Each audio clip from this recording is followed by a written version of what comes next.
भगवान विष्णु इस संसार में कई बार पुनः जन्म ले चुके हैं, ये तो आप जानते हैं। पृथ्वी पर जब जब पापियों का पाप का घड़ा भर जाता है, अत्याचारियों का अत्याचार बढ़ जाता है, धर्म पर चलने वाले लोगों के साथ अत्याचारियों का अत्याचार हद पार करने लगता है, तब भगवान विष्णु पापियों का अत्याचारियों का नाश करने के लिए इस धरती पर जन्म लेते हैं। अब तक भगवान विष्णु 9 अवतार ले चुके हैं, जबकि उनका अंतिम और सबसे महत्वपूर्ण शक्तिशाली 10वां अवतार अभी बाकी है, जिसे कल्कि अवतार कहा जाता है। कल्कि अवतार की बातें आज से कई हजार साल पहले ही शुरू हो गई थी। उनके अवतार को लेकर कई तरह की भविष्यवाणी की जा चुकी है, लेकिन यह कलयुग है, पाखंड का युग है, जहां असली और नकली में पहचान करना कई बार मुश्किल हो जाता है। लेकिन आपको बता दूं कि कलयुग की आयु 4,32,000 वर्ष का बताया जाता है। कलयुग का प्रारंभ 3102 ईसा पूर्व से हुआ था।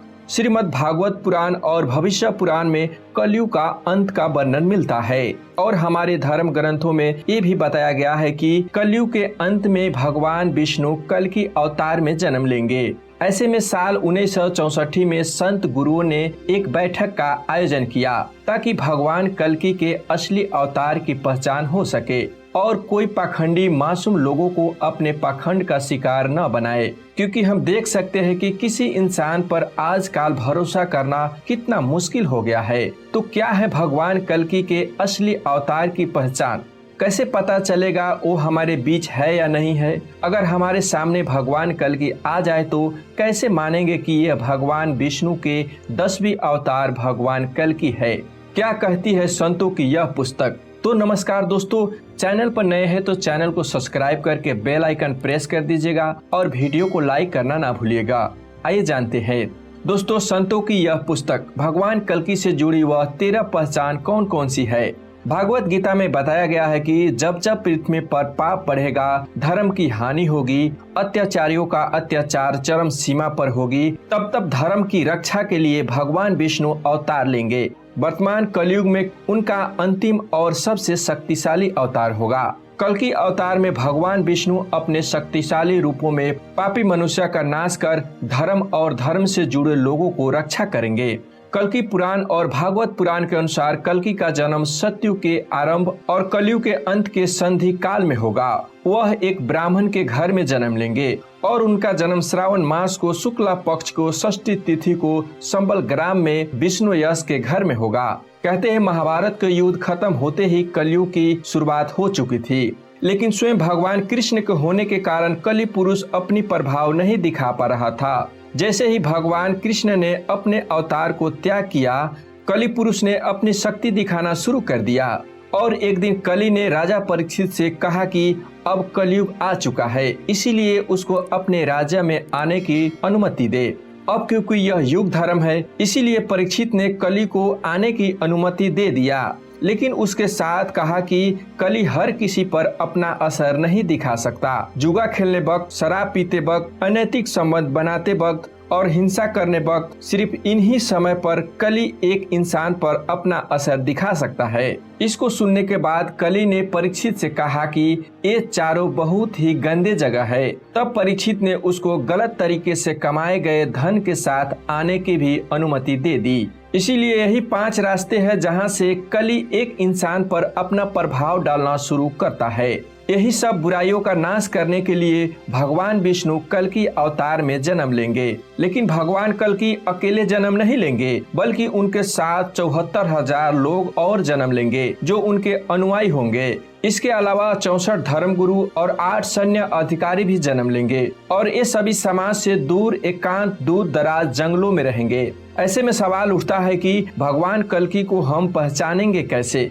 हमारी तरह संतों के मन में भी यही सवाल आता था कि भगवान कल्कि को पहचानेंगे कैसे? कहीं कोई पाखंडी अपने आप को भगवान कल्कि का अवतार बताकर लोगों को ठगने न लग जाए।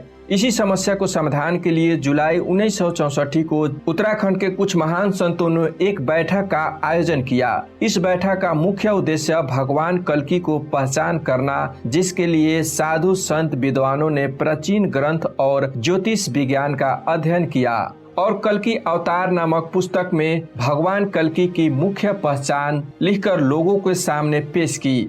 आज हम इसी पुस्तक के अनुसार भगवान कल्कि के 13 मुख्य पहचान बताने वाले हैं। तो वीडियो पूरा देखिएगा और चैनल पर नए हैं तो चैनल को सब्सक्राइब करके वीडियो को लाइक जरूर कर दीजिएगा।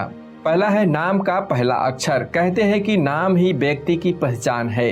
भगवान कल्कि का नाम ही उनकी एक पहचान बनेगा। साधु संतों के अनुसार उनका नाम श्री शब्द से शुरू होगा, जैसे ही श्री राम, श्रवण, श्री कृष्ण, श्री कल्कि भी हो सकता है।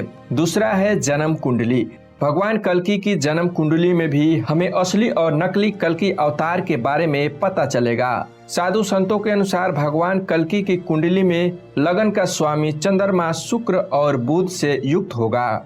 तीसरा है कंठ पर मणि। भगवान कल्कि की पहचान करने के ये भी एक महत्वपूर्ण होगी। उनका कंठ पर एक चिन्ह होगा, लेकिन यह चंद्रमा का नहीं बल्कि कौस्तुभ मणि का चिन्ह होगा। आपको बता दें कि कौस्तुभ मणि भगवान या उनके अवतार द्वारा पहने जाने वाला आभूषण है, जिसे कोई चाहकर भी कॉपी या चोरी नहीं कर सकता। चौथा है साहित्य की रचना। मित्रों, भगवान कल्कि द्वारा एक विशेष साहित्य की रचना की जाएगी जो कलयुग के मनुष्य के विचार में बदलाव लाने का काम करेगा। उनके साहित्यों को विचार क्रांति के लिए महत्वपूर्ण माना जाएगा।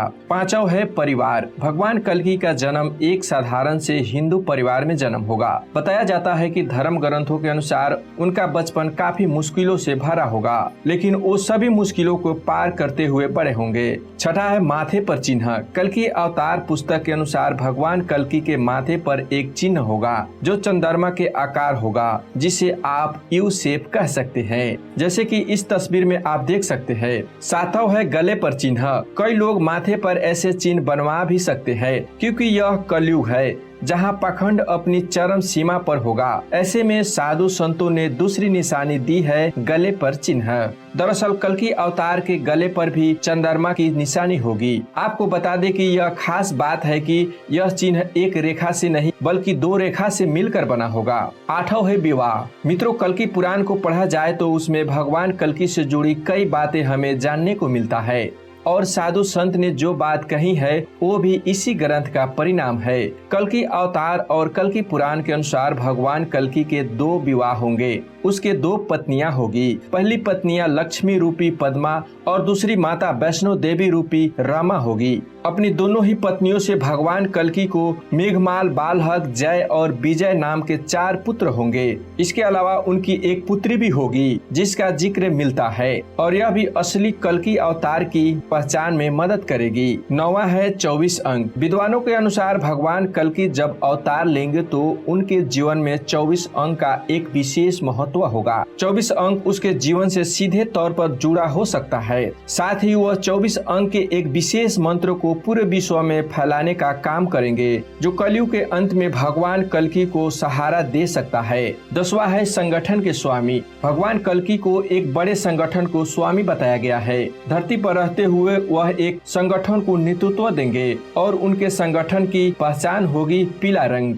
11वां है पीला रंग। सिर्फ संगठन ही नहीं बल्कि कल्कि के पूरे जीवन में पीले रंग का बड़ा ही महत्व देखने को मिलेगा। भगवान कल्कि वस्त्र भी पीले रंग के ही पहनेंगे और पीले रंग को ही ज्यादा महत्व देंगे। इन सब के अलावा भगवान कल्कि के पास अद्भुत शक्तियाँ होंगे। वह सर्वोच्च शक्ति के मालिक होंगे। प्रकृति पर उनका कंट्रोल होगा और प्रकृति उनके अनुसार ही काम करेगी। उसके पास विशेष ज्ञान होगा जिसे वह पूरी दुनिया को हैरान कर देंगे। उनके ज्ञान के सामने खुद को सबसे ज्ञानी बताने वाला नतमस्तक हो जाएंगे। 12वां है जन्म स्थान। भगवान कल्कि के जन्म को लेकर कई ग्रंथों में अलग अलग बातें लिखी गई है। कोई तिथि अलग अलग बताते हैं तो कोई स्थान। जैसे कुछ के अनुसार भगवान कल्कि उड़ीसा के एक सीक्रेट स्थान पर जन्म लेंगे, लेकिन उस स्थान का नाम संभल ही होगा। जबकि कुछ के अनुसार भगवान कल्कि का जन्म उत्तर प्रदेश के संबल ग्राम में होगा।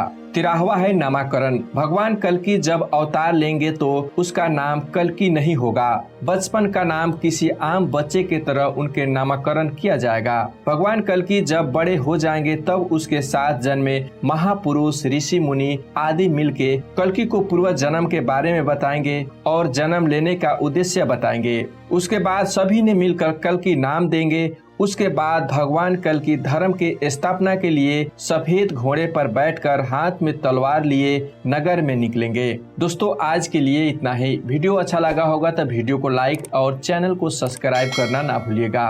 धन्यवाद।